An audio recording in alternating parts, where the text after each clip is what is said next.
Frères et sœurs en Christ, bonjour. Les messagers de Christ, frère Sari, évangéliste, et la prophétesse Marie Béni vous retrouvent pour une nouvelle séance d'évangélisation sur un thème très important. C'est « Et Dieu créa l'homme et la femme, que disent les Écritures saintes ?» Nous allons faire une courte prière. Seigneur, sois béni pour exaucer nos prières tous les jours. En même temps, Seigneur, nous sommes pauvres pécheurs et te demandons pardon de tous nos péchés.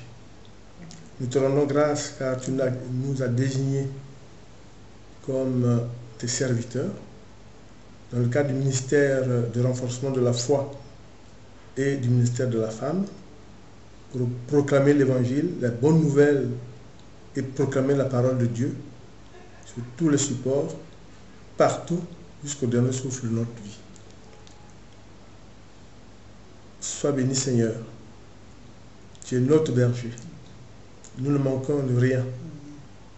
Et que l'Esprit Saint descende en nous et que son étincelle en nous puisse nous fortifier, nous protéger, nous guider et qu'il nous fasse passer dans des sentiers sûrs. Ô Seigneur, gloire à toi, toi seul qui es digne d'adoration, digne de louange. Sois béni, Dieu éternel et tout-puissant, créateur de toutes choses. Amen. Amen. Donc, frères et sœurs en Christ, nous avons un sujet très important. Par l'inspiration de l'Esprit Saint, nous nous lançons aussi dans ce sujet parce que, avec le confinement, avec tout ce qui s'ensuit, on a vu comme ça une recrudescence des problèmes dans les foyers, puisque le confinement a entraîné la présence en temps plus important entre les personnes, entre les couples, les enfants, et tout ceci, on a vu, a pu entraîner pas mal de complications. Et dans les médias, et surtout dans les réseaux sociaux, on a vu pas mal de discussions, de forums de discussion, des prêches et pas mal d'autres enseignements portant sur la création par Dieu de l'homme et de la femme et de tout ce qui s'ensuit. Et par l'inspiration de l'Esprit Saint, nous avons choisi donc d'aborder ce sujet avec vous. En se basant sur notre positionnement de croyants et de chrétiens, nous allons aussi essayer de traiter ces principales préoccupations qui sont des préoccupations de la communauté chrétienne telles que nous le voyons dans les réseaux sociaux, mais en se basant sur les Écritures saintes, autrement dit sur la Bible, rien que la Bible, la parole rapportée de Dieu, la parole prononcée par Dieu et par ses représentants, les prophètes, les rois, les juges et tout serviteur de Dieu ayant eu à rapporter ce qu'il a eu entendu de Dieu.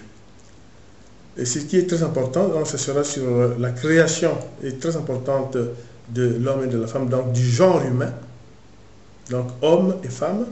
En même temps, en créant le genre humain, Dieu crée la cellule familiale, puisque en disant à l'un à l'autre, vous laisserez les siens pour vous retrouver en une seule chair, Dieu crée la base de la cellule familiale. Et en même temps, combiné au genre qu'il crée, ben, ça va dans le sens de ce qu'il dit dans la Genèse, multipliez-vous, peuplez la terre, par l'union et le mariage bien sûr, mais le maître mot c'était peupler la terre. Et souvenez-vous aussi de ce qu'il avait dit dans le même sens à Abraham, je reviendrai dessus, quand il a dit que tu auras une importante descendance, une multitude de descendances aussi nombreuses que les grains de sable au bord de la mer. Donc, ce confinement qui a aussi permis de revenir sur les cellules familiales nous permet aussi de revoir ce que disent les Écritures saintes. Cela suppose qu'il y a dans cette cellule familiale qui est dans la base, c'est mari et femme, donc il y a la fidélité dans le mariage, la fidélité dans le couple, et pour la tenue du mariage, nous verrons comment ça se passe. Ensuite, ce qui peut constituer une dérive, c'est le péché d'adultère, selon les différentes étapes du genre humain, de la nouvelle alliance à la nouvelle loi, et malheureusement, ce qui peut aussi arriver, comme vous le savez, le divorce. Et pour pouvoir apporter des éléments aussi bibliques par rapport à ça, nous évoquerons justement, malheureusement, cette possibilité qui peut arriver à des couples, c'est le divorce, avec l'importance de l'enseignement de Jésus, sa solidité, en mettant un aspect particulier sur qu'est-ce qu'on entend par l'indissolubilité des liens de mariage selon la conception de Jésus, selon ce qu'il nous a donné, et comment est-ce que nous devons l'entendre, qu'est-ce que c'est qu'un mariage qui devient illégitime ou caduque. Toutes ces notions, c'est dans la Bible, nous essaierons de voir avec vous. Et puis un aspect très important, c'est l'impact des enseignements de Christ, de la considération que Dieu a lui-même établie en tant que créateur, homme-femme, sur le sacerdoce ou la tenue justement des cultes et la conduite des affaires de l'Église. C'est le sacerdoce de Christ, homme et femme. Quel est le dessein de Dieu? Quelles sont les règles prescrites par Dieu? C'est dans la Bible, nous essaierons bien sûr de vous en donner. Alors, l'effet majeur de la création, tout chrétien le sait, nous ne faisons qu'apporter le moulin, vous le savez tous, c'est Dieu créa l'homme et la femme. On ne revient pas sur toute la Genèse, mais Dieu créa l'homme et la femme parce qu'il l'a décidé. Bon. En créant l'homme, d'abord Adam, qui travaillait dans le jardin d'Éden, il a vu qu'il était bon que Adam ait une aide. Il a dit, il est bon que Adam ait une aide, et il va créer une aide, voilà, qui soit semblable à lui, donc il va créer la femme. Deux aspects méritent d'être soulignés. Donc il crée la femme, donc il crée le genre, puisqu'il avait d'abord créé l'homme, et il crée le genre, donc la femme, et dans une optique de que, en donnant des organes sexuels, ça permet la multiplication, et il dit peupler la terre. Donc c'est très important. Mais en même temps, Dieu dit, il les a créés mari et femme. Mais attention, il y a souvent une confusion, c'est que tout se résume pas au fait que sur la terre, vous avez des couples, que vous avez un mari, une femme, un mari. Non, c'est l'image que Dieu donne. Autrement dit, il crée une cellule familiale qui est l'élément moteur du peuplement de la terre. C'est très important. Même si les peuples se développeront, les personnes se développeront, parce que quand Dieu dit, tu quitteras, la femme quittera sa famille, l'homme quittera sa famille, pour les deux formeront une seule chair, cela suppose qu'ils vont s'aimer. Donc, ce n'est pas quelque chose d'obligatoire, quelque chose, vous devez vous aimer. Donc, ça, c'est très important. Donc, Dieu crée une cellule familiale. Il faut toujours vous rappeler de ça. Et la notion de la côte d'Adam pour créer Ève. Et là aussi, il faut faire attention, Dieu crée une aide. Alors, ce que nous voyons aussi dans les discussions qu'il y a, c'est que les gens l'assimilent à quelque chose de subalterne. Non, attention, ce n'est pas ça les mots de Dieu. La parole de Dieu est que Dieu dit, Dieu qui a fait l'homme à son image, dit, il n'est pas bon que l'homme soit seul. Quand Dieu le dit, il faut voir que Adam était tout seul dans le jardin, il entretenait le jardin, et puis Dieu a jugé. Quand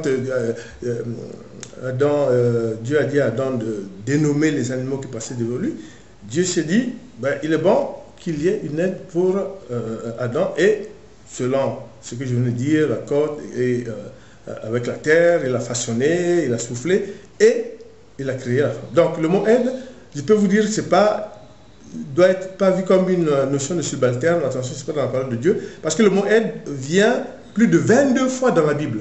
Et Dieu lui-même, dans certaines prières, notamment dans certains psaumes, il est une aide. Souvenez-vous d'une prière qui dit, je regarde le ciel, j'attends de l'aide, l'aide me viendra de l'Éternel, l'aide me viendra du ciel. Donc l'aide veut dire complément, complémentarité, même si, je répète, Dieu créa le genre homme et femme, et Dieu créa la cellule familiale. Autrement dit, dès lors qu'il dit qu'un tel quitte, l'homme quitte sa famille, la femme quitte sa famille pour se retrouver, il y a une notion d'amour, on ne quitte pas comme ça, il faut vraiment vous aimer. Puis deuxièmement, ensuite, c'est la cellule familiale qui garantit la perpétuation de l'espèce. Voilà, le psaume 121, voilà, je regarde le ciel et d'où viendra l'aide, le psaume 121. Donc, pour vous dire que le mot aide, faites attention, parce qu'on entend des choses que ce n'est pas Dieu qui a dit, et ce n'est pas à interpréter comme ça. Donc, souvenez-vous, plus de 20 fois le mot aide vient dans la Bible, et c'est très important de le souligner, parce que nous allons voir que cela a conditionné quelques discussions, quelquefois, qui n'ont pas de suite à donner. Autrement dit, l'union entre l'homme et la femme, donc du genre, donc homme, femme, créé par Dieu. Nous sommes des chrétiens, nous sommes des croyants, c'est comme ça que nous voyons les choses. C'est pas nouveau, mais il est bon de préciser ces éléments parce que nous entendons pas mal de choses dans le web qui c'est pas exactement la parole de Dieu et qui prêtent à confusion, comme s'il y avait de l'anachronisme dans la parole de Dieu. Non, la parole de Dieu est une, elle s'impose à nous, chrétiens, croyants, et elle ne doit pas être déformée. C'est très important. Elle est de haute portée spirituelle, elle est comme telle. À prendre ou à laisser, c'est la parole de Dieu. Donc, retenez bien la notion de couple familial, donc élément capital pour la multiplication des espèces, mais pour la multiplication des espèces, il fallait le genre, c'est-à-dire homme et femme, c'est très important. Parce que la confusion vient du fait qu'on peut penser que si c'est homme et femme, sans qu'on puisse avoir cette notion de cellule familiale, ça voudrait dire que si vous voyez un homme dans la rue, l'homme c'est le chef de cet homme qui est dans la rue, etc. On ne s'en sort pas, il faut vraiment repréciser, et nous allons continuer à le repréciser. Donc, alors, ce qui est aussi important, c'est que Adam, à un moment donné, il va y avoir donc le péché d'Adam et Ève. Bon. D'où venait le péché? Vous avez lu la Bible, je ne reviens pas sur ça. Tout à l'heure, on va faire des lectures. Le péché vient du fait que la femme, comme disait Adam, la femme que tu m'as donnée, l'aide que tu m'as donnée, m'a poussé à manger le fruit. Donc, autrement dit, le serpent a trompé Ève. En mangeant ce fruit qui était défendu, Adam aussi va le manger. Et quelle est la conséquence immédiate? Vous savez aussi tous, ils vont être chassés de l'Éden. Mais en chassant de l'Éden, que dit Dieu à Ève? Il dit, entre autres, les paroles que vous pouvez lire, mais on ne va pas relire tout ça.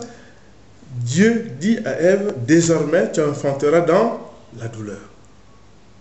Et tu seras soumise à ton mari. Très important.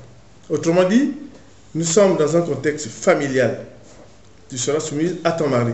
À ton mari. Donc, il y a accouchement dans la douleur, soumise à ton mari, c'est un contexte familial. Parce que là aussi, c'est très important. Je le dis comme ça parce que nous avons des chrétiens, des chrétiennes. Vous pouvez avoir une chrétienne qui est directrice générale d'une société, vous êtes directrice générale de la Poste, vous avez un monsieur, un chrétien ou tout citoyen laïque. C'est pas de ça qu'il s'agit. Il ne s'agit pas de se dire que Dieu a dit que dans les entreprises, là, voilà, attention, on ne peut être directrice générale. Non. En tout cas, évangéliste que je suis, inspiré par l'Esprit Saint, tel que je lis la Bible, c'est pas ça. Et les chrétiens le savent bien que vous avez bien des femmes qui sont directrices d'école, vous avez des femmes qui sont directrices d'hôpital, puis vous avez des hommes, vous avez des femmes correspondantes. C'est pas de ça qu'il s'agit. Il s'agit dans le cadre d'une cellule familiale. Dieu qui a créé la cellule familiale s'est dit, souvenez-vous toujours que Dieu dit, nous créons l'homme à notre image. Donc, autrement dit, il y a la première personne du pluriel, nous. Donc, il se dit, cette complémentarité homme-femme, c'est aussi dans ce nous-là. Donc, ils vont céder. En même temps, en cédant, vu qu'il y a le péché qui est intervenu, entraînant de la perte de l'immortalité et être chassé du jardin d'Éden, et Dieu donne une sanction, tu enfanteras dans la douleur et désormais, il dominera sur toi. C'est écrit dans la Bible. Mais attention, c'est écrit et c'est comme ça. Et il ne faut pas prendre ce mot pour extrapoler dans toute la société, la civilisation humaine. Même si Dieu, comme il l'a prescrit, il l'a dit dans une cellule familiale, il a mis de l'ordre en disant, en 2022, si je devais interpréter en tant qu'évangéliste ce que je lis là, en fait Dieu dit ce qu'il a mis comme destin de l'homme, c'est tout simplement dire, dans cette relation que vous avez de la cellule familiale, l'homme a le dernier mot. Voilà en français, qu'est-ce que ça veut dire cette interprétation? L'homme a le dernier mot, c'est tout.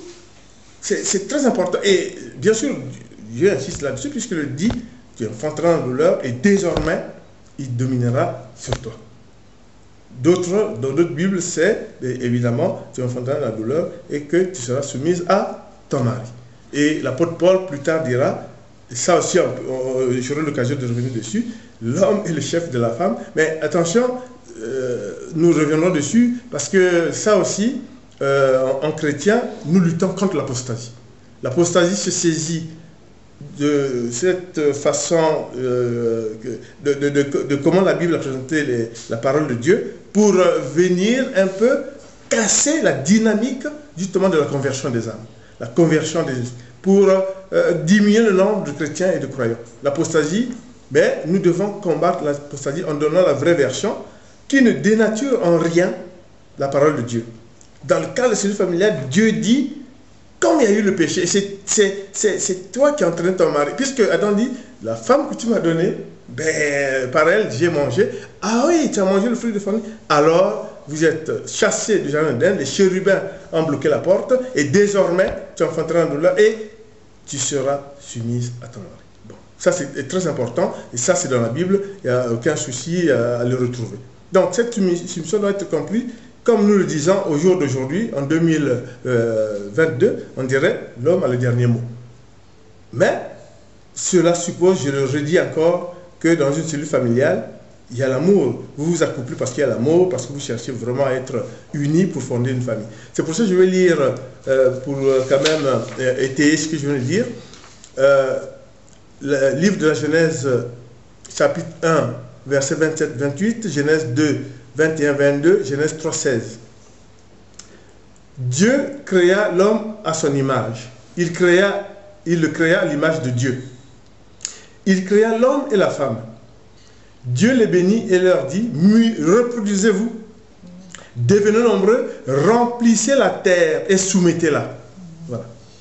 L'Éternel Dieu forma une femme à partir de la côte qu'il avait pris à l'homme et il l'amena vers l'homme. C'est pourquoi l'homme quittera son père, mais sa mère, et s'attachera à sa femme, ils ne feront qu'un. Il dit à la femme, j'augmente la souffrance de tes grossesses, ça c'est dans une autre version de la Bible. C'est dans la douleur que tu mettras tes enfants au monde. Tes désirs se porteront vers ton mari, mais il dominera sur toi. C'est la parole de Dieu, comme telle. Dans un contexte de la cellule familiale, Dieu le place très bien. Et nous devons le comprendre comme tel, sans extrapoler par ailleurs sur d'autres considérations païennes, etc. Donc c'est très important, nous venons de lire la Bible et vous avez bien vu ce qu'on a dit. C'est très important. L'homme a péché, induit par le fait que sa femme l'a entraîné, mais les deux ont été chassés du jardin d'Éden et Dieu, qui est quand même miséricordieux. Et ensuite, j'ai oublié de vous dire, il dit, vous avez perdu l'immortalité, mais en même temps, Dieu dit, désormais, tout homme ou femme doit professer sa foi envers l'Éternel. Donc Dieu est un Dieu de liberté. Il vous permet de professer votre foi. Il ne dit pas, ceux qui ne croient pas, je tue. Jamais Dieu, dans la Bible, nulle part. Mais c'est un Dieu de liberté.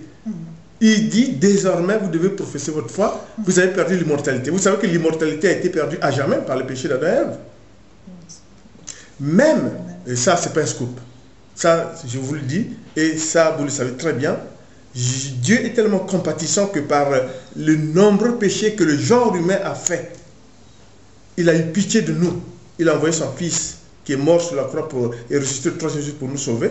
Mais la résurrection qui a fait que l'homme soit délivré des ténèbres, que l'homme, Jésus ait vaincu la mort et qui nous a sauvés de nos péchés, n'a pas restauré l'immortalité que nous avons perdue à jamais par le péché d'Adam et Ève. C'est très important, c'est important de le dire et ça je tenais à le dire. Donc c'est très important. Alors, quel était à ce stade-là le mot d'ordre de Dieu après la création du genre humain, du premier couple familial, du péché d'Adam et du fait que vous devez vous multiplier. Il dit, multipliez-vous, peuplez la terre. Le Dieu d'Abraham, d'Isaac et de Jacob. Il le dit, il dit à Jacob, il a dit à Abraham lui-même, il a dit à Isaac, Noé, il a dit partout. C'est très important. Donc, cela aussi, c'est ce qu'il avait dit au patriarche, notre patriarche, à nous tous, Abraham. Je reviens dessus, mais c'est très important. Ta descendance sera aussi nombreuse que les grains de sable au bord de la mer. Amen. Amen. Donc, l'union homme-femme forme une seule chair par les liens du mariage. Voilà. Dieu, par le fait qu'il dit que vous, homme, tu quitteras ta famille, la femme, tu quitteras, et les deux formeront une seule chair, c'est l'union, c'est le mariage. Maintenant, dans l'Ancien Testament, évidemment, dans la Genèse, il n'est pas dit que voilà, il y a des mairies, il y a des... Non, Dieu instaure ça et les peuples, nos peuples anciens, les prédécesseurs, ont commencé à s'unir selon la parole de Dieu. C'est autrement dit, en quittant leur famille, en s'unissant, et les familles reconnaissaient que tel homme et telle femme se sont unis selon les préceptes du Seigneur. Ça, c'est très important. Dieu instruit le couple Adam et Ève, voilà, hein? Donc par une union, par le mariage, mais il est évident que toute union maritale, telle que Dieu l'a prescrit, puisque à l'époque, évidemment, il n'y avait pas de mairie, etc., c'est cette union que Dieu met en évidence, c'est la base de la cellule familiale. Former une seule chair dénote d'une action amoureuse et d'un acte fort. Une union qui est scellée par la loi du mariage ou les règles de mariage, où vraiment ça doit être scellé comme par une loi, comme par un pacte que vous signez, et qui fait que plus tard Moïse dira que tout homme qui répudie sa femme doit lui donner un certificat de divorce. Pourquoi un certificat de divorce? Mais parce que le mariage est fondé, basé sur une loi, est fondé sur une réglementation. Sinon, pourquoi est-ce que Moïse dit tout homme qui répudie sa femme doit donner un certificat de divorce à sa femme? C'est très important, il faut bien le saisir. Autrement dit, attention, frères et sœurs en Christ, toute union entraîne de votre part, de notre part, femmes et hommes, du sérieux, du respect. En évitant l'infidélité, en évitant le péché adultère. Il ne faut pas se dire, ah non, non, non, c'est un pré-mariage. Ah non, non, c'est juste... Mais attention, c'est très important parce que dans les premiers temps, dans l'ancien temps, c'était pas comme nous actuellement. Et c'est pour vous dire que c'est très important. Il ne faut pas prendre ça à la légère puisque Dieu nous instruit en disant que nous quittons les nôtres, hommes et femmes, pour qu'on forme une seule chair. Et que la femme sera soumise à son mari. Et je vous dis, ça veut dire que l'homme a le dernier mot. Il ne faut pas sortir de ce contexte parce que sinon, on voit dans Internet, on voit dans les réseaux sociaux, des attitudes barbares, c'est pas ce que Dieu a dit. Et si vous avez votre femme qui est soumise selon la loi de Dieu, mais pourquoi pouvez-vous l'outrager? Donc attention, il faut faire très attention, c'est pas ça. C'est Dieu crée la cellule familiale et crée l'harmonisation du fonctionnement. Il dit, voilà, le dernier mot. C'est ça, c'est très important. Je le dis parce que c'est ce qu'on voit dans le web et c'est pas correct. L'apostasie mène un combat contre la parole de Dieu et nous, notre rôle homme et serviteur de Dieu, homme-femme, nous devons apporter les vraies réponses contre l'apostasie. Voilà, c'est très important. Ceux qui sont révolutionnaires, qui ne sont pas croyants, ils défroquent. C'est-à-dire qu'ils laissent les croyants croire et s'ils ne croient pas, ils ne sont pas croyants, ils ne sont pas chrétiens. Bon, ils ne sont pas chrétiens. Dieu a dit, vous devez manifester votre foi vous-même. Voilà. Donc, comme il a donné la liberté, nous aussi nous disons, mais celui qui pense que ce n'est pas comme ça, mais il n'est plus croyant, il n'est plus chrétien, et un point c'est tout, mais il laisse les choses, il laisse comme Dieu a prescrit, continuer à se faire, c'est un point c'est tout. Et la prophétie va faire une première lecture dans Hébreux 13 pour bien comprendre le sens de ce qu'on vient de dire. Je lis Hébreux 13, versets 4 à 5. Je lis la parole de Dieu. Verset 4. Que le mariage soit honoré de tous, et le lit conjugal exempt de souillure. Dieu jugera ceux qui se livrent à l'inconduite sexuelle et à l'adultère. Verset 5. Que votre conduite ne soit pas inspirée par l'amour de l'argent, contentez-vous de ce que vous avez. Amen. Amen. Voilà, tout est dit. C'est ce qu'on vient de dire. Donc le mariage est un acte fort, mais qui obéit, je répète encore, à la parole de Dieu. L'homme quittera ses parents, la femme quittera, les deux formeront une seule chair. Donc c'est un pacte. Un pacte. C'est pour ça qu'attention, ce pacte peut entraîner, quand ça ne va pas, mais on le verra, de l'acte de divorce. Alors, il y a une notion qu'il faut aussi souligner. Déjà, tel que Dieu a présenté les choses, vous voyez bien qu'il y a un caractère indissoluble déjà par les textes bibliques déjà de l'Ancien Testament, même si le mot caractère indissoluble du mariage n'est pas prononcé dans l'Ancien Testament, c'est dans le Nouveau Testament, par Jésus. Nous allons voir comment. Mais là déjà, c'est très fort, puisque c'est Dieu, le Créateur, qui crée cette union familiale. On dresse le type de fonctionnement pour garantir l'harmonie. Hein. L'homme aurait le dernier mot pour écrire l'harmonie. Et c'est pour ça que nous allons donc nous dire, mais qu'est-ce que c'est que ce mariage? Qu'est-ce que c'est cette union? Évidemment, dans l'Ancien Testament, dans ces peuples anciens, on ne va pas s'attendre à avoir des mairies, on va pas s'attendre. Je peux même dire, c'était même mieux organisé par la parole biblique. Le fiancé allait se présenter à la famille et en se présentant à cette famille, il devenait le mari de cette femme, le fiancé de cette femme, parce que même, nous allons vous citer plusieurs exemples, qui sont des exemples où c'était mari et femme bénis par l'Éternel. Abraham et la servante Sarah, c'était comment? Sa femme. Joseph et Marie. Voilà. Zacharie et Élisabeth. Isaac et Rebecca. Comment est-ce que quand Jacob a envoyé effectivement quand on a envoyé Abraham a envoyé une délégation pour amener tout ce qu'il fallait pour épouser Rebecca, comment ça s'est passé? C'était des envoyés, ils ont amené tout ce qu'il fallait, et les parents de Rebecca ont crié, oh, béni soit l'Éternel qui nous envoie vraiment tout ce qu'il faut pour épouser notre fille. Ils ont célébré et Rebecca est partie. Rebecca est partie, lisez votre Bible, vous verrez que Rebecca est partie, les parents l'ont libérée, il est devenu la femme, et voilà. Mais c'est sérieux, c'était le type de mariage qui prévalait à ce moment-là. Joseph et Marie, quand il y a eu le recensement, Joseph était le fiancé de Marie, mais ils se sont recensés en tant que mari et femme, parce qu'en Judée, mais effectivement en Judée, en ce temps-là, fiancé me veut dire marié. Et c'était pas qu'il soit passé à une mairie, etc. Mais c'était du sérieux. Donc, tout ça pour dire pourquoi, parce que dans les réseaux sociaux, vous avez bien vu qu'il y a une tendance à s'invectiver sur le fait que non, c'est pas le mariage, c'est pas ça, la mairie ou le mariage religieux, etc. Mais là aussi, nous allons en parler. Nous allons voir qu'il faut faire très attention. Il ne faut pas avoir de prétexte pour dire que voilà, c'est pas un mariage religieux, c'est un mariage religieux qu'on compte. Pas... Non.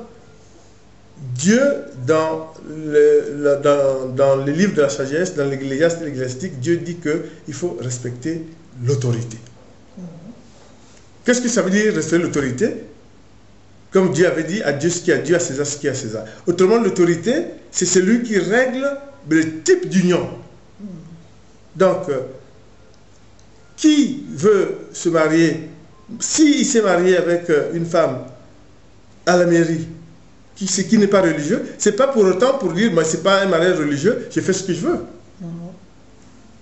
Attention, il ne faut pas pervertir la parole de Dieu. Et puis, le mariage religieux, vous savez très bien aussi que il y a une autre contrainte dans le mariage religieux tel que nous pouvons l'entendre. Dieu n'a pas dit qu'il y avait un mariage religieux et non religieux. Dieu a créé l'union du mariage. C'est ça. Maintenant, il peut arriver qu'un couple puisse se retourner vers le serviteur de Dieu pour consacrer un mariage. Et souvent on peut le consacrer. Et c'est, attention, c'est ce mariage-là, comme on le verra un peu plus tard, qui est une bénédiction, qui a un caractère indissoluble. Sauf s'il devient illégitime. Soit par trahison, soit par crime, etc., etc. Sauf s'il devient illégitime. Mais ça veut dire quoi? Ça veut dire que dans le mariage religieux, la conséquence, c'est que, vous le savez, souvent quand il y a divorce, vous ne pouvez plus vous remarier, religieusement parlant. Vous savez aussi. Voilà. C'est un peu ça. Mais Dieu ne bannit pas des chrétiens qui ont pu se marier selon ce que l'autorité a mis en place. Dieu lui-même dit qu'il faut respecter l'autorité. L'autorité vient de Dieu, dans le sens où, même si ce n'est pas lui qui a nommé le maire, mais dans le sens où, par la création, par le texte sapiento, par le texte de la sagesse, par le texte des ecclésiastiques, il dit qu'il faut respecter l'autorité parce que l'homme ne peut pas vivre dans une société de pagaille. J'insiste sur le fait que libre à vous, bien sûr, Quand vous mariez, vous le consacrez, votre mariage à l'église, c'est très bien. Mais on ne jette pas l'opprobre à des chrétiens qui sont mariés au niveau étatique. Pourquoi? Parce que, je vais vous dire deux choses. Dans le milieu étatique, quelquefois se marie là-bas parce que il y a un pacte du mariage, c'est-à-dire les biens, séparation de biens ou pas, etc. Ça ne relève pas du mariage religieux, mais c'est le mariage civil. Et souvent, vous pouvez vous marier alors que par exemple l'un l'autre est héritier de quelque chose, mais du côté de là où il est héritier, il a une immense famille. Donc tout cela peut compliquer des choses que ne peut pas régler le mariage, je dirais, qui n'est pas le mariage civil. Bon, dans le mariage religieux, bon, le prêtre ou le pasteur qui organise ça, c'est difficile pour lui de signer un pacte disant la répartition des biens, vous êtes héritier de ceci. Voilà, donc tout ça fait que l'homme s'adapte à la situation. Le chrétien s'adapte à la situation. Il rend grâce à Dieu, il se marie, ils sont unis par les liens de mariage. L'état civil dit, le juge d'état civil dit, vous êtes unis par les liens du mariage. Le serviteur dit, je suis témoin devant Dieu de votre union. Voilà, donc l'un ou l'autre, etc. Alors, j'insiste tout simplement sur le fait qu'il y a trop d'empoignades dans le web. Dieu ne va pas, je le sais par avance, des chrétiens qui sont chrétiens, qui vraiment ont la crainte de Dieu, qui ont pu se marier par l'autorité civile, homme, femme, en respectant, en évitant le période d'adultère, en étant fidèle et tout, ce n'est pas Dieu qui va les bannir. Donc c'est très important. Il ne faut pas jeter l'opprobre à ces chrétiens-là, parce que dans la société actuelle, c'est lui-même Dieu qui a dit qu'il faut respecter l'autorité. Il ne faut pas, étant marié dans le civil, dire que ça me permet, comme ce n'est pas un mariage religieux, ça me permet de faire l'adultère, ça me permet d'être polygame. Nous allons voir aussi cette histoire de polygamie. Le chrétien ne peut pas être polygame. Voilà. Mais je reviens dessus, et c'est très important. Pour vous parler de que fait Jésus quand il commence son ministère, à peu près à l'âge de 30 ans, 31 ans. Que fait Jésus? Là où il a fait le premier miracle, Jésus est invité avec Marie aux noces de Cana. Les noces de Cana sont dans la Bible, mais ils sont aussi dans les livres d'histoire du peuple juif. Jésus est invité, mais pourquoi c'est dans la Bible? Pourquoi c'est dans le canon biblique, le mariage les noces de Cana? Mais parce que, Dieu est avec son peuple. Jésus est avec son peuple. Donc, il n'est pas dans un piédestal, où, non, Jésus dit, il faut vivre avec le peuple. Donc, il vit la joie du peuple. Donc, il va à ce mariage. Ils ont un problème de vin. Jésus dit, bon, il faut régler ce problème. Il a réglé ce problème. C'est quel mariage? C'était, comme vous lisez ce mariage, c'est un mariage de deux, bon, on ne les appelait pas des chrétiens, de deux personnes croyantes. C'est pour ça que Jésus y est allé. Et qui sont mariés selon les coutumes d'époque. C'est très important. Selon les coutumes de l'époque. Et Jésus, par cet acte fort, voulait dire que Dieu est avec son peuple, dans les réjouissances de son peuple. L'homme de Dieu, que nous sommes nous devons être avec le peuple, pas à côté. Et ce mariage-là, Jésus s'y est rendu. Et cela veut dire quoi? Ça veut dire que, quelle que soit l'union, vous n'avez pas à dire que tel ou tel, parce que ce n'est pas telle ou telle union, je me permets de faire ça, voilà. Non, là Jésus a bien montré, et les noces de Cana sont dans le canon biblique, mais ils sont aussi dans le livre d'histoire. C'est très important. Et Jésus l'a fait comme premier miracle, bien sûr, mais c'est comme premier acte fort où il annonçait que je suis avec le peuple de Dieu. C'est très important. Donc, pas de prétexte pour justifier l'infidélité, pour être polygame, surtout que dans le Nouveau Testament, Jésus le dit très bien. Maintenant, quand on parle, par exemple, du fait que dans l'Ancien Testament, les gens étaient polygames, lisons le texte biblique. Dans quel texte de la Genèse, Dieu parle de la polygamie. Dieu dit, multipliez-vous, c'est le mot d'ordre, point. Entendons-nous, montrez-moi dans la Bible où vous avez lu que Dieu a dit, voilà, vous êtes des polygames. Non. Il a simplement dit, peuplez la terre, multipliez-vous, l'homme et la femme s'uniront, formeront la cellule familiale, et le mot d'ordre est, multipliez-vous, peuplez la terre. Et une raison de plus, c'est que quand Moïse descend justement de la montagne avec les 10 commandements, est-ce que vous avez lu quelque part sur la polygamie? Vous avez lu sur les 10 commandements, il dit, tu ne commettras pas d'adultère, tu ne commettras pas la femme de l'autre, etc. Point. Voilà. Mais La loi ancienne a été remplacée par la nouvelle loi de Jésus. Souvenez-vous, la loi ancienne, l'ancienne loi était une loi du peuple choisi, le peuple hébreu. C'est l'alliance de Moïse. Et la nouvelle loi, c'est l'alliance nouvelle qui a été scellée par le sang de Jésus, par le simple de Jésus, le sang versé. Et au moment où il prend le vin dans la coupe, il dit, c'est la coupe de la nouvelle alliance. Et dans cette nouvelle alliance, Jésus dit le caractère indissoluble du mariage, sauf s'il devient illégitime, il précise, par trahison. Et cela suppose que c'est à l'homme de mettre les autres causes qui peuvent expliquer le fait qu'il devient caduc, le fait qu'il devient illégitime. Ce n'est pas Jésus. Jésus vous donne le droit, il dit la trahison, il cite aussi l'adultère. S'il y a adultère, s'il y a trahison, pourquoi voulez-vous que l'un ou l'autre puisse continuer? Pourquoi servir l'un à l'autre, l'homme ou la femme, dès lors qu'il y a adultère, dès lors qu'il y a trahison, dès lors qu'il y a meurtre? C'est pour ça, il dit, sauf s'il devient illégitime. Et on a déjà mis entre dans la Bible trahison, mais il y a meurtre, il y a tout ça qui vient aussi dans, comme vous lisez, effectivement, sérieusement, l'acte des apôtres et le reste, après l'ascension de Christ. Ça, c'est très important. C'est pour ça que je vais lire, moi, une deuxième lecture. Éphésiens 5, chapitre 29 à 31. En effet, jamais personne n'a détesté son propre corps. Au contraire, il le nourrit et en prend soin, tout comme le Seigneur le fait pour l'Église. Parce que nous sommes les membres de son corps, formés de sa chair et de ses os. C'est pourquoi l'homme quittera son père et sa mère, s'attachera à sa femme, et les deux ne feront qu'un. Bon, ça, c'est ce que j'avais déjà bien précisé. Et en deuxième lecture, la prophétesse va lire Colossiens 1. Voilà. Alors, je lis Colossiens 1, versets 18, 19 et 24. Je lis la parole de Dieu. C'est lui qui est la tête du corps, c'est-à-dire de l'Église. Il est le commencement. Celui qui, le premier, s'est levé de la mort pour être le premier de tous, toujours et partout. Oui, Dieu a voulu habiter totalement dans son Fils. Amen. Donc vous le voyez très bien. Voilà. Verset 24. Maintenant, je suis heureux de souffrir pour vous.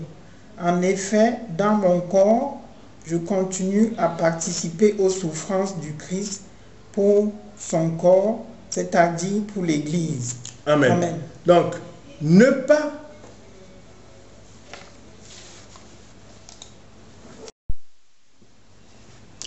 pas trouver prétexte pour justifier l'infidélité ou d'être polygame, surtout dans le Nouveau Testament, car selon l'enseignement de Jésus, l'Église est l'épouse de Christ. Aimez vos femmes, comme dit Jésus, aimez vos femmes comme telles, la relation devient indissoluble. C'est très important. Aimez vos femmes comme Christ a aimé l'Église, épouse du Christ. C'est très important. Et cette relation est une relation indissoluble. Donc, le caractère indissoluble proclamé par Jésus fait en sorte que dans certaines églises, le mariage devient un sacrement, puisque instauré dans son caractère indissoluble par Jésus. C'est au même titre que le baptême, etc. Donc, il devient un sacrement, mais ça ne veut pas dire que tout le monde, toute personne, même s'il n'est pas chrétienne, va aller se marier à l'église au titre qu'il va avoir un sacrement. Mais attention, ça devient sacrement parce que vous êtes chrétien, parce que vous avez la crainte de Dieu et vous voulez consacrer votre mariage au Christ. C'est très bien. Et ça, c'est encouragé. Mais attention, c'est la monogamie. C'est très important. Faut pas... Alors, le mariage dit religieux, je vous l'ai déjà dit, pour certaines confessions, ils préconisent, même en institution. D'autres, c'est en fonction du pasteur, en fonction de l'homme de Dieu, donc qui peut consacrer le mariage. Mais quel que soit civil ou mariage religieux, vous avez obligation de respecter une fidélité et de respecter l'un l'autre, c'est très important, en sachant que le dernier mot revient à l'homme, ça c'est comme ça. Ça c'est très important. Donc, le mariage civil, les chrétiens y ont recours, puisque nous le savons, pour des questions, des raisons diverses, hein, administratives, etc., etc. Je ne voudrais pas, mais vous devez savoir qu'il est question de monogamie, ça c'est très important. Hein. Donc, c'est pour ça que je veux lire en troisième lecture Matthieu 5, chapitre 5, verset 32, et puis premier épître des Corinthiens 7, hein, chapitre 7, verset 2 à 3. Mais moi, je vous dis, celui qui renvoie sa femme, sauf pour cause d'infidélité, l'expose à devenir adultère, et celui qui épouse une femme divorcée commet un adultère. Première épître des Corinthiens, chapitre 7, verset 2 à 3. Toutefois, pour éviter toute immoralité sexuelle, que chaque homme ait sa femme et que chaque femme ait son mari. Pas plusieurs maris ni plusieurs femmes. La monogamie, très important.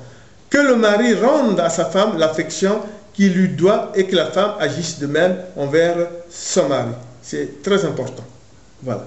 Donc, attention aux étiquettes, hein, contre certaines unions, etc. Hein. Jésus n'a pas préconisé, effectivement, Jésus préconise la monogamie, c'est très important, puisqu'il dit que chaque mari est sa femme et sa femme son mari. On ne dit pas le contraire de ça. C'est très important. Et ensuite, comme nous vous l'avons dit, hein, nous allons certainement revenir dessus, c'est que aimez vos femmes comme Christ aime l'Église, qui est son épouse, l'Église étant l'épouse du Seigneur. C'est très important. Il est aussi important d'évoquer dans cette union, bien sûr, la fidélité qui doit être exemplaire, qui est prescrite par Dieu. Je ne reviens pas encore dans le texte sur lequel j'ai insisté, mais le diable règne et vous pouvez être victime d'un péché d'adultère. Et c'est très, très important. L'adultère étant l'incitation au péché qui peut être considéré évidemment comme très grave, comme non-respect de la parole de Dieu. C'est très important, ce n'est pas la blague. En fait, qu'est-ce que c'est l'adultère? Vous savez que l'adultère a été même pris quelquefois par les tribunaux, par le genre humain, par l'administration, hein, même si quelquefois ils appellent plutôt infidélité. Mais l'adultère a un caractère plus grave dans la Bible parce que c'est une haute trahison. Et c'est pour ça que c'est très important puisqu'il figure dans les tableaux que Moïse avait descendu de la montagne avec les 10 commandements. Tu ne commettras pas d'adultère. Donc l'adultère, évidemment, c'est une relation sexuelle extra-conjugale. Donc voyez un peu ce qui se dit même dans les réseaux sociaux et placez-vous dans cette définition. Relation sexuelle extra-conjugale, hors mariage, ça veut dire. Mais attention, même si vous êtes unis par un mariage traditionnel, une dot que vous a donnée, que les parents vous ont fait confiance, la parole de la fille, il ne faut pas venir dire non, comme c'était juste une dot que j'ai donnée, je peux me permettre quelques largesses. Non, chers frères et sœurs en Christ, non. Non, c'est pas comme ça, c'est pas ça. Dieu ne badine pas avec ça. Je vous ai donné des exemples où, tels qu'en Judée, hein, c'était mari et femme, c'était des fiancés, mais mari et femme, Jésus s'est présenté, c'est le parrain de Marie, et on dit, il avait une fiancée, hein, voilà, donc c'était Marie, une jeune vierge qui s'appelait Marie. Et les autres, c'est pareil. Donc, j'ai parlé d'Élisabeth, Zacharie, etc. Donc, il ne faut pas venir divertir la chrétienté en pensant que, comme, écoutez, je me suis présenté, mais je n'ai pas encore fait le mariage officiel, je peux voir si peut-être que j'ai des premières relations, ce n'est pas concluant, je laisse tomber. Au nom de Jésus, c'est condamnable. C'est condamnable, il ne faut pas faire des choses comme ça. On a entendu quelquefois des expressions, je goûte, c'est pas une expression d'un homme de Dieu, c'est pas une expression d'un chrétien tout court, c'est pas une expression d'un croyant, et c'est même pas une expression d'un homme de ce siècle. On ne dit pas ça comme ça. Qu'est-ce que ça vous ferait si on dit ça de votre sœur? Ah oui, je goûte quoi? C'est pas biblique, nous condamnons ça. Même si c'est pas des chrétiens, juste comme ça, on ne doit pas utiliser des termes comme ça. Et même si vous vous êtes présenté, que la famille vous a fait confiance, vous vous êtes engagé, déjà, la tromperie est un péché. Tu aimeras ton prochain comme toi-même. Donc si tu vas te présenter pour épouser cette fille-là, ben, si tu fais ce que nous venons de décrire, c'est un péché. Il ne faut pas faire des choses comme ça, et surtout pas dans le langage. C'est très important. Voilà. Donc cette relation sexuelle entre hommes entre hommes mariés ou non mariés avec une femme qui est généralement obligatoirement mariée est un adultère. Mais maintenant, tout marié, homme ou femme qui a une relation extra-conjugale est un adultère. C'est très important aussi, Jésus l'a précisé. C'est très important. Et cela va aussi du fait que, bon, c'est vrai qu'il y avait la femme qui était, selon la Genèse, fait avec le corps de la Ève, avec le corps de l'Adam, etc. C'est très important. Ça, dans la Bible, ça dénote du caractère que l'un et l'autre sont inséparables aux yeux de Dieu, surtout s'ils ont fait un acte fort qui est de s'aimer. C'est très important. C'est pour ça que l'adultère est un péché grave. Parce que les gens disent, mais pourquoi l'adultère est un péché grave? Vous le voyez bien dans les réseaux sociaux, comme le vol, comme le... Ben oui, c'est un péché grave, parce qu'il trahit ce que Dieu a mis en place. Souvenez-vous, je viens de vous le dire, Dieu a créé le genre humain, homme, femme, pour se multiplier. Mais en même temps, la première cellule familiale, puis il dit, il les a créés, mari et femme. Et en plus, il ajoute, vous quitterez, selon la parole biblique, votre famille réciproque pour que vous fassiez un seul corps, une seule chair, et vous allez vous unir par le lien de mariage. Donc c'est très important. L'adultère devient un péché capital. C'est très important, un péché très important aux yeux de Dieu. C'est pour ça que il figure parmi les 10 commandements. Donc, ce qui est vrai que Jésus, dans le Nouveau Testament, confirme qu'effectivement l'adultère est un gros péché puisqu'il confirme les 10 commandements. Ça, c'est très important. Vous le verrez, bien évidemment, dans Matthieu 19, dans Matthieu, chapitre 19, verset 18. Dans nos sociétés, des relations extra-conjugales hors mariage qui s'imposent, que les gens mettent en évidence comme ça, sans gêne, doivent être combattues. On ne peut pas, dans des sociétés telles que les nôtres, chrétiens ou pas, venir à la place publique faire l'apologie des relations extra-mariage. Ce n'est pas très bien. Et même, on peut aussi dire l'impudicité. L'impudicité, c'est que quand on est jeune, on est adolescent, ce n'est pas ces questions qu'il faut traiter. Chrétien ou pas chrétien. Quand vous traitez de ça étant jeune, en faisant de ça c'est de l'impudicité. Et l'impudicité, aux yeux du chrétien, selon la Bible, selon la parole de Dieu, selon l'éducation que nous avons reçue, est aussi à proscrire. Les choses viendront à leur temps. Et c'est pour ça que vous avez, c'est vrai, dans la Bible, un aspect très important sur les vierges dans la Bible. Voilà. C'est un aspect qui est lié à l'impudicité. Autrement dit, c'est un caractère qui est bien, c'est-à-dire que les jeunes, vous n'avez pas à traiter de ces choses-là, même si pour vous préparer, bien sûr, dans la société moderne, vous pouvez évoquer ce que c'est, etc., mais sans être impudique au sens sexuel du terme. C'est très important. Il ne faut pas être impudique. Et évidemment, la Bible nous enseigne à ne pas être impudique. C'est très important. C'est pour ça que je fais une cinquième lecture, c'est de dire que dans nos sociétés, le concept de relation extra-conjugale hors mariage, nous devons vraiment expliquer de manière à ce que plutôt prévale la fidélité pour le chrétien et pour le non-chrétien. C'est très important. Quel que soit le type d'union, il faut éviter l'infidélité. J'insiste parce que les gens, en fonction du type d'union, vont se permettre quoi que ce soit. Voilà, moi, on fait ceci. Et c'est pas bien. C'est pas bien de faire comme ça parce que, aux yeux de Dieu, c'est le deuxième commandement qui s'impose à toi. Tu aimeras ton prochain comme toi-même, mais si tu vas faire des choses comme ça, au motif de que non, mais ce n'était pas le vrai mariage, ce n'était pas la vraie union, franchement, c'est aussi un péché. Hein, je lis le 5e lecture dans Romains, chapitre 2, versets 2 à 3, et puis Jacques, chapitre 2, verset 11.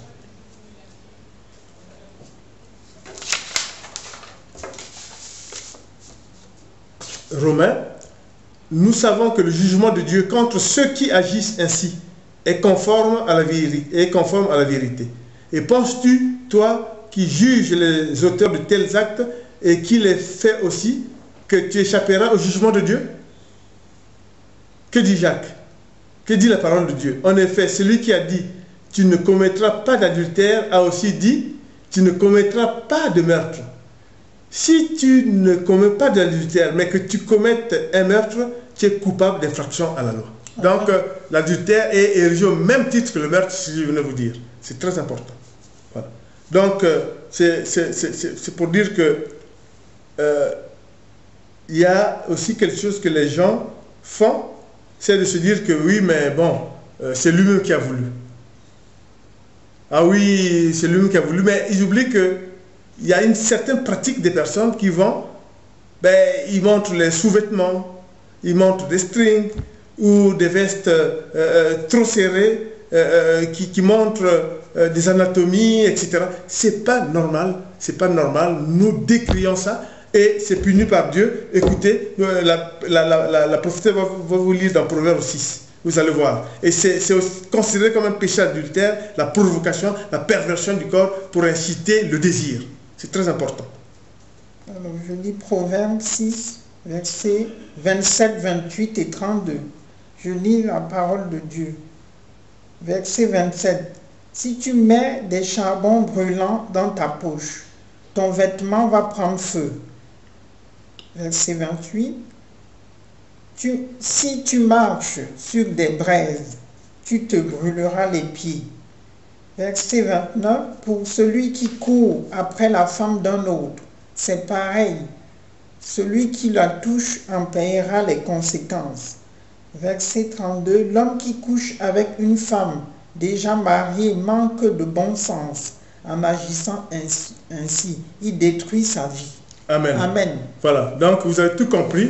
Frères et sœurs en Christ, évitons la provocation et les désirs sexuels. C'est condamnable, comme on vient de dire la parole de Dieu. Donc, quelles sont les conséquences de l'adultère? Péché majeur qui ferme l'entrée dans le royaume des cieux. C'est du cœur que viennent les mauvaises idées. C'est très important. L'esprit tentateur, démon interdit, vous pousse à faire des actes comme ça. C'est très important. Et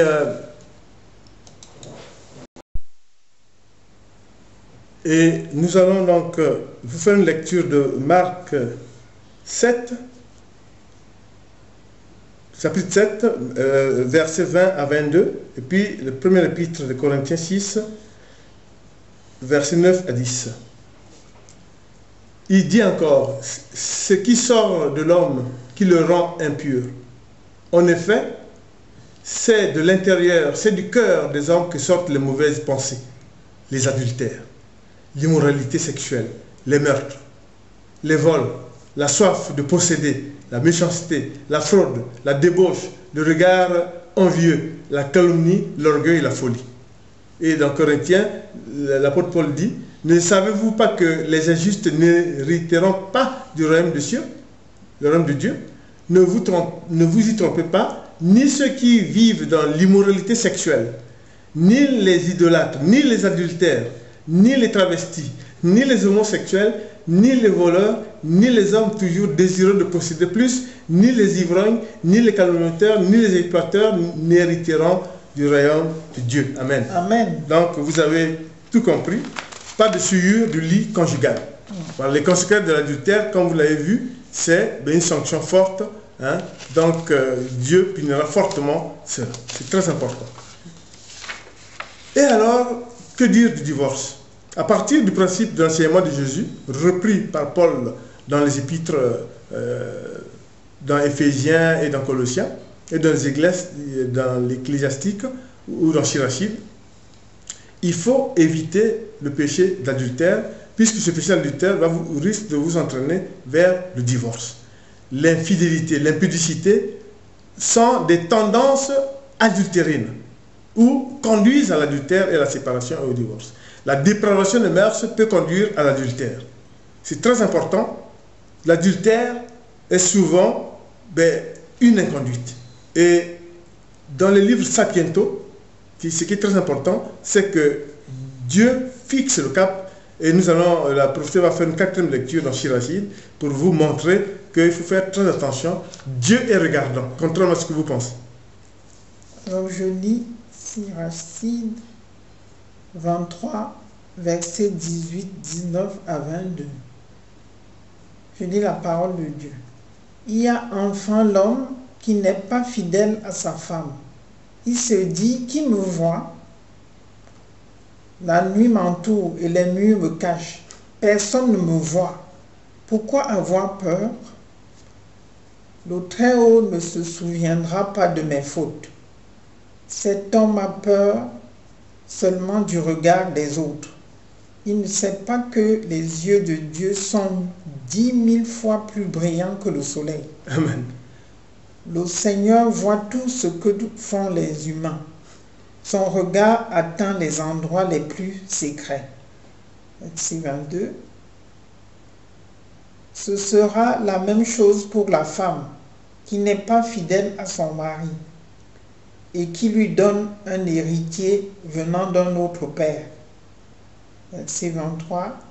D'abord, elle a désobéi à la loi du Très-Haut. Ensuite, elle a fait une faute contre son mari. Amen. Amen. Tout est dit. Hein? Cachez-vous, mais Dieu vous voit. Et Dieu est implacable. Homme, serviteur de Dieu, chrétien, croyant, nous vous donnons la parole biblique. Hein? Ce n'est pas la nôtre. Hein? C'est écrit, on vient de lire. Dieu sera impitoyable, quelle que soit l'union. Attention, il ne faut pas venir pervertir la parole de Dieu. Soyez sérieux et Dieu voit tout. Et il faut dire que il faut consolider les liens du mariage selon les principes édictés par Dieu, rapportés par Jésus.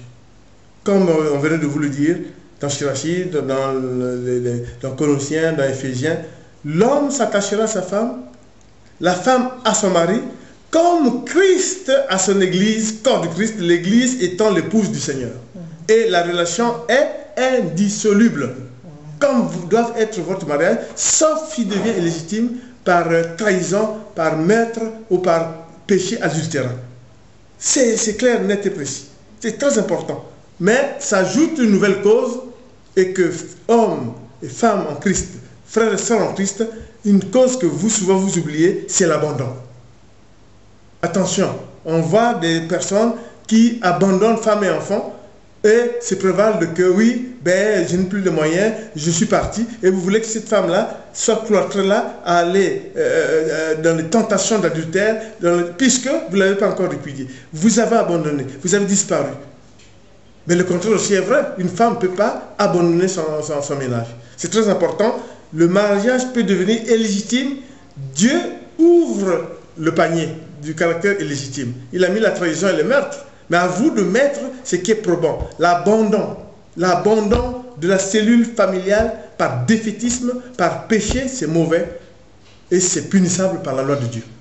Et c'est encore là dans le panier de l'indissolubilité du caractère illégitime. Un mariage qui devient illégitime, dans ce panier-là, on peut aussi mettre l'abandon. Attention, je vous le dis, c'est très important. Dieu a bien sûr mis en évidence, souligne que c'est la monogamie comme Christ avec l'Église. La monogamie comme Christ avec l'Église. Lisez les épîtres de Paul et ça peut être comme ça. Hein. Jésus dit, aimez vos femmes comme Christ a aimé l'Église, corps de Christ, l'Église qui est l'épouse de Christ. Amen. Amen. Et c'est pour ça que je vais terminer en vous disant ceci. Dans Éphésiens 5, 21 à 25, soumettez-vous les uns aux autres dans la crainte de Dieu. Femmes, soumettez-vous à votre mari comme au Seigneur, car le mari est le chef de sa femme, comme Christ est le chef de l'Église, qui est son corps et dont il est le sauveur. Mais si, tout comme l'Église soumet à Christ, une femme aussi se soumette en tout à leur mari. Les femmes aussi se soumettent en tout à leur mari. Mari, aimez votre femme comme Christ a aimé l'Église Il s'est donné lui-même pour elle. En effet, dans Proverbe 5, versets 21 à 22, il est dit ceci, et méditez bien. En effet, les voies de l'homme sont devant les yeux de l'Éternel. Il examine tous ses sentiers. Vous n'échappez pas, Dieu voit tout. Le méchant est prisonnier de ses propres fautes. Il est retenu par les liens de son péché. Il mourra, faute d'instruction, c'est de l'excès de sa folie qu'il s'enivrera. Amen. Amen. Donc, souvenez-vous, aimez-vous les uns les autres dans un couple, dans une relation qui se veut indissoluble, sauf, je reviens encore dessus, s'il devient illégitime par trahison, par meurtre, par adultère et par d'autres choses qu'on peut ajouter du monde d'aujourd'hui, hein, notamment l'abandon. C'est très important, comme la relation qui unit le Christ à son Église, l'Église étant l'épouse du Seigneur. Ça, c'est très important. Nous pensons donc avoir plus ou moins atteint notre objectif. Il restait juste à souligner un aspect très important que nous reviendrons plus tard, c'est ces aspects hommes, femmes, tels que Dieu les a dictés dans le sacerdoce du Seigneur. Vous savez, dans le sacerdoce, vous avez les hommes et les femmes qui sont désappelés. Et Dieu a appliqué, le dessein de Dieu est toujours le même. Il n'y a pas de sous-estimation, il y a des rôles à jouer. C'est très important la nuance. Il n'y a pas de sous-estimation, il y a des rôles à jouer. Dieu a prescrit comme ça et c'est comme ça. Je ne veux pas trop m'étendre, je ferai une autre évangélisation sur le sacerdoce du Christ, mais c'est tout simplement dire que ces notions, les règles édictées hommes-femmes par Dieu, Jésus les a mis en pratique aussi dans le sacerdoce. C'est vrai que vous pouvez être femme appelée, vous pouvez avoir les dons que Dieu donne pour vous. La seule chose que Jésus a édictée, c'est que vous n'avez pas l'autorité, et ça se voit avec la prophétesse Anne, que Dieu avait nommée. Que faisait la prophétesse Anne? Elle était, la Bible le dit, dans le temple de Jérusalem, où elle recevait ceux qui venaient prier, elle expliquait la venue du Christ, et jusqu'à ce que lui rencontre justement Marie avec l'enfant, avec le vieux Siméon, pour dire qu'enfin nous avons vu la lumière du monde. Vous avez vu par exemple qu'est-ce qui s'est passé avec Myriam, la sœur de Moïse et d'Aaron, qui était prophétesse. Quand elle a voulu aller lire dans Lévite, lisez ce qui est arrivé quand elle a voulu tenir tête à Moïse et à Aaron en disant elle était prophétesse. Dieu, mais vous lisez, c'est dans la Bible, Dieu a rappelé son rôle, c'était pas d'autorité. C'est écrit, hein? Et qu'est-ce qui lui est arrivé? Je ne montre pas, allez lire. Dieu l'a frappé de lèpre. Dieu l'a frappé de lèpre. Il fallait que Moïse et Aaron fassent quoi? Prient l'Éternel. Moïse et Aaron ont plaidé à l'Éternel et l'Éternel de répondre oui, je la guéris. Mais désormais, elle saura ce qui est l'Éternel. Elle a continué son rôle de prophète tranquille elle reste prophète, mais sans effectivement prendre l'autorité. Nous reviendrons encore sur ça parce que c'est très passionnant. Ne déformez pas la Bible, ne laissez pas l'apostasie vaincre. Dites la parole de Dieu, règle la parole de Dieu. Béni soit l'Éternel et à la prochaine. Merci. Amen. Amen.